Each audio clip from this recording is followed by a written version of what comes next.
Good day, everybody, and welcome to another edition of the Military and Foreign Affairs Network. I am your host, the voice of reason. Today we are continuing our ongoing coverage of the war between the Russian Federation and Ukraine. And on today's map, we are looking at the southern Zaporizhia sector of the conflict. Please note that this map right now is showing you the disposition of forces all the way back to May 24th. And I thought this important to show you the size, the scope of the Ukrainian offensive operation that was designed to move south of Orikhiv, south of Zaporizhia, south of Volhodar, and break the Russian multiple lines of defense, seize control of Tokmak, seize control of Melitopol, and make a move on Berdyansk, down here to the south. That was the operational goal of the Ukrainian military. We believe that within the first 20 days of the offensive, the Ukrainians were looking to sever and seize control and or envelop Tokmak, thus breaking through Russian offensive lines, creating havoc along the Russian defensive lines, causing a mass retreat of Russian forces. There was preparatory attacks against Russian forces prior to this offensive, and then we believe up to 12 Ukrainian brigades have been allocated for this operation. Now, here we are, it's June 22nd, well past the allotted time for the Ukrainian military to penetrate Russian lines. Now, we believe at this point the Ukrainian offensive has stalled. It has been paused, reassessments are underway. The Ukrainians claim that the offensive operation continues, albeit very slowly. But let's look at the complete size, scope of this offensive operation. Let's see exactly what was taken. Now remember, these white lines are the primary Russian defensive lines that set back essentially from the line of contact down to where the main lines are, about 13 kilometers. Some areas more, some areas less. We'll measure here. Again, about 13 kilometers. And this gives the Russian observation posts that are more forward deployed near the line of contact than the main defensive line, followed by secondary defensive lines and third defensive lines, and then artillery, which is the primary source of Russian military capability in this ongoing war. Russians love their artillery and have been using it very much. So let's look. Let's fast forward from May 24th to where we're at now, and with the understanding that the Ukrainian preparatory attacks started about this time. They started trying to shape the battlefield. Then eventually, at some point around June, the Ukrainians have launched this operation, and then obviously within the last 2-3 weeks, we have seen it falter and then fail. So here we go. Now keep an eye on this area here, and you can see exactly what has been taken as we continue to move forward, and we'll call it out. Let's go back and let's see here. What is this? Okay, just a change in the disposition of Russian forces. So you have here, you have Ukrainian encroachment near Novosilka, Velkaya Novosilka. More territories taken. Again, this was kind of the gray zone, right? The Ukrainians move in. Another change in disposition of Russian forces. More headway. Now, this is about the time where Ukrainian forces are on full-on offensive operations. And again, their ultimate goal is to break the primary Russian line of defense. And remember, there's just not one. There's multiple layers, okay? So here you can see they're pushing the contact zone. They're moving some of those forward elements of the Russian military that are used as observation forces in this area back. But pay attention to this line here. And again, look at the entire line. Okay, again, running from Zaporizhia all the way towards Donetsk here. This entire line, which essentially, we'll just measure the distance here for you, the viewer. And we're looking at 162 kilometers. And we'll continue. And remember, again, the design of the offensive operation was designed to break and penetrate the Russians' main defensive barriers, with the goal of, as I've said before,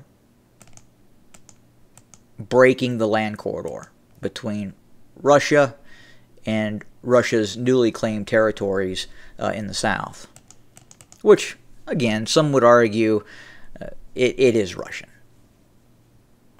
Some would argue it's not. Obviously, the Ukrainians take a different position. So again, and look, I'm trying to look at this objectively. If we had the penetration of Russian lines, which was the objective, obviously this narrative that you're watching now would look a little different. But it's not. Very little territory has been claimed. And when you launch an offensive operation, it's not later in the offensive operation that you want success. When you launch an offensive operation, you want a robust, aggressive attack. At least that's how Western nation states operate, and they're trying to transform the Ukrainian military into more of a Western maneuver type organization designed for rapid and aggressive advances. So did we see, again, I'm going back, look at the territory that's been taken. So really this area here, and we'll go back again, that's it. This area here, and if you can measure that in kilometers from starting point to max success, 5.73 kilometers. And we know some of the best units in the Ukrainian military, including the 47th Mechanized Brigade, which is essentially a Western-trained and outfitted mechanized brigade that uses Leopard 2 main battle tanks, Bradley armored infantry fighting vehicles, and that unit was damaged, very seriously damaged. Again, we'll look at this area here. It's just south of Orkiv. We know this was a high priority for the Ukrainian military, was Tokmak. Okay, a lot of preparatory operations were done near Tokmak, just south of Orkiv. But again, let's look, and what we're looking at here is a Ukrainian-supported internet site. Okay, so this is not a Russian-biased site that I'm using. If anything, again, it kind of gravitates towards the Ukrainians. So again, we're going to go back to basically May, looking just south of Orkiv. Okay, we can see first encroachment here, which they would declare this a gray zone. And keep looking south of Orkiv here. Okay, we got a little bit of the Ukrainians taking land here. A little bit here. Let's just measure that. Just kind of give you an idea of the size and scope of the Ukrainian advance. 1.79 kilometers. So what does that mean? When an attacking mechanized brigade with Leopard 2 main battle tanks, Bradley fighting vehicles, only goes 1.79 kilometers. Well, it means they were stopped.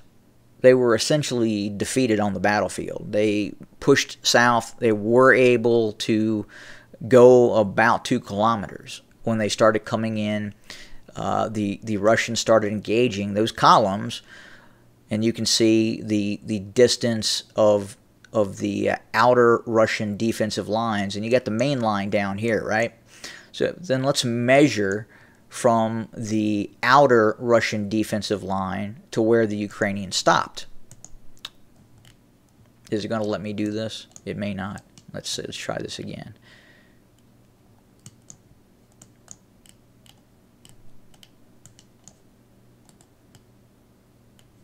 And it was over here, I believe. Yeah. So let's see if it lets me do it. So 3.95 kilometers. So think about that for a second. That is essentially some of the ranges for anti-tank guided weapons that the Russians use. So if you think about it, this brigade, this unit that was moving south, again, the intent of the Ukrainian military was to break through these lines and threaten Tokmak. They were stopped 3.95, essentially 4 kilometers to the north of the outer barrier of Russian forces. This is where the Russians had deployed anti-tank guided weapons teams, probably in some of these small houses, these forested areas dug in along some of these little tree lines. You have some reported Russian lines here. Again, look at the distance, 2.36 kilometers. So tough going for the Ukrainians. I mean, this I think once we actually analyze this objectively and we fast forward into history, this offensive operation is going to go down in a cataclysmic defeat for the Ukrainians. And I know that's tough to hear. I know there's a lot of Ukrainian supporters that perceive the Ukrainians as underdogs. And look, they have conducted themselves in terms of being able to resist the Russians in an admirable way. Absolutely, you can't discount that. You just can't. In terms of stopping the Russian drive on Kiev, but in terms of this operation that we're seeing now, this offensive operation, and how much ground the Ukrainians have taken, and again, in all probability, this is going to be perceived as a significant defeat, significant failure by the Ukrainians. And we talked about, going into this, that elements of both Western militaries, Ukrainian militaries, were very concerned about this offensive operation.